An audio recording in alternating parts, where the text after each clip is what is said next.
Hi kids, today I'm going to read the story for you. It's called Ellison the Elephant. Are you ready? Here we go. Ellison was an elephant, a little elephant and young. He was a young and little elephant, but was not a baby elephant. His friends and his sister Edna could all make their trumpets blast like other elephants. But not Ellison. He tried and he tried, but all he got was a little toot. See, cried Ellison, I don't even sound like an elephant. Ellison, I love your sound, his mother insisted. It sounds like you. Well, I don't want to sound like me, Ellison answered. I want to make a trumpet sound like everyone else. Ellison's mom got very close and touched him gently with the tip of her trunk. Ellison, you are not an ordinary elephant. No, sir, you are extraordinary. Even your name is unusual. All the greatest elephants in history were unusual. That's what made them great. But they tease me, Mom. Oh, now, Ellison, one day they'll all want to be like you. In the meantime, you're an elephant. You need to have thick skin. With this, she gave him a motherly squeeze. Together they walked down to the watering hole, trunk in trunk, where all other elephants were bathing.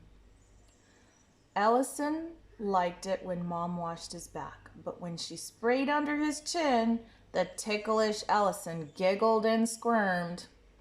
He watched as the others played their noisy games. They squealed and blasted, honked and blared. Not wanting to be called Smellison or Tootie again, Ellison made his way up the bank and behind a small clump of trees where he could be alone with his imagination. There he tried and tried to make that wonderful grand call that came so easily to everyone else. He filled his cheeks with breath and he threw his big ears forward, but all he got was a little toot.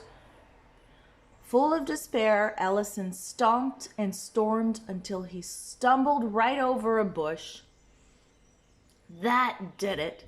He kicked that little bush and pulled it from the ground and shook it with his trunk. And that was when the bush yelled at Ellison. What do you think you're doing? Leave me alone, you elephant. This is unusual, thought Ellison. I've been yelled at by all kinds of animals, but never by a bush. I'm sorry, little bush, Ellison apologized. Are you okay? Then out of this bush dropped that pesky weasel. Don't let it happen again, Smellison, he yelled, and he waddled away.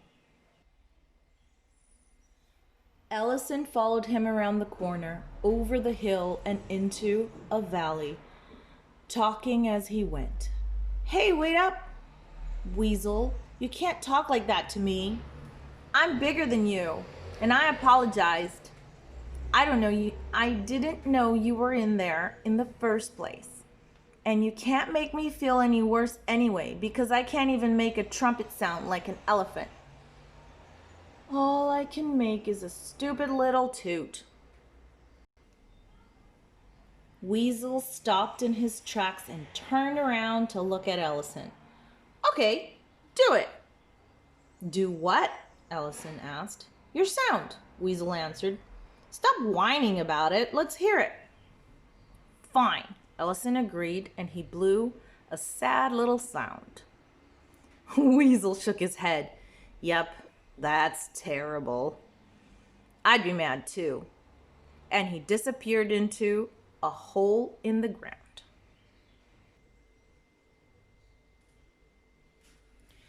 Ellison was not afraid of that little weasel. He walked right up, stuck his trunk down the hole, and blew one very crisp, clear sound that echoed underground. What followed was a long silence during which Ellison was a little afraid. He wondered if he should have just let the weasel be this time. But then Weasel popped out. He popped out of the hole with dirt on his fur and smiled all over with a smile all over his face. "Now that I like," he said, shaking the dirt off. "Do it again." "You're making fun of me," replied Ellison.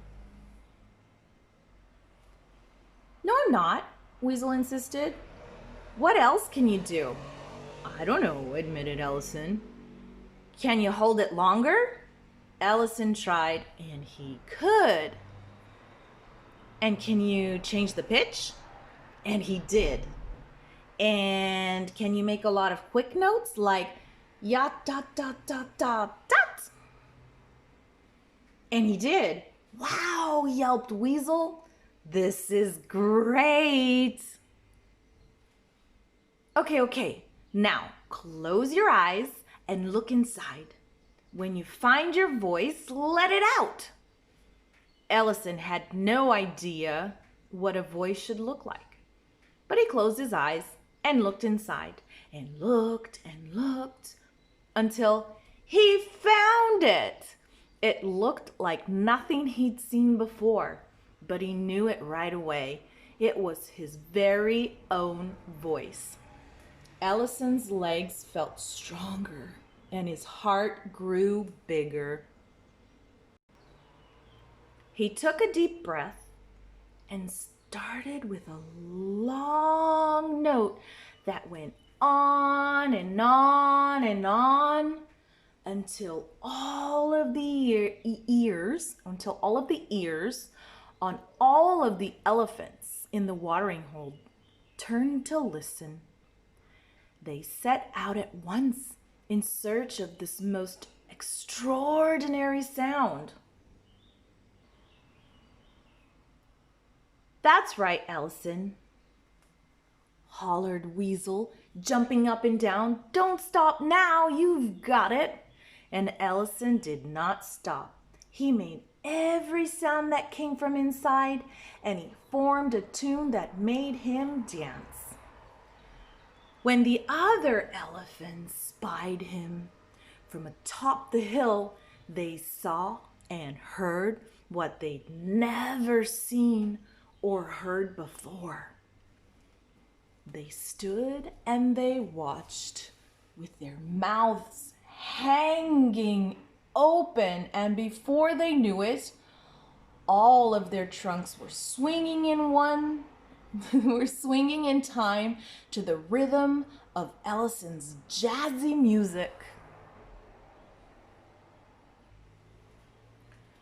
When he came to the end of his brand new tune, Ellison opened his eyes and saw and heard the whole herd.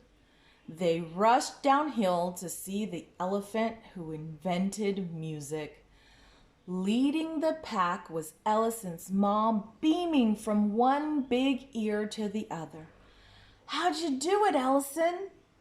"I had help, Mom, from Weasel." "Weasel?" asked Mom. "Your imaginary friend?" "Yeah, he helped me find my voice, and it's really unusual."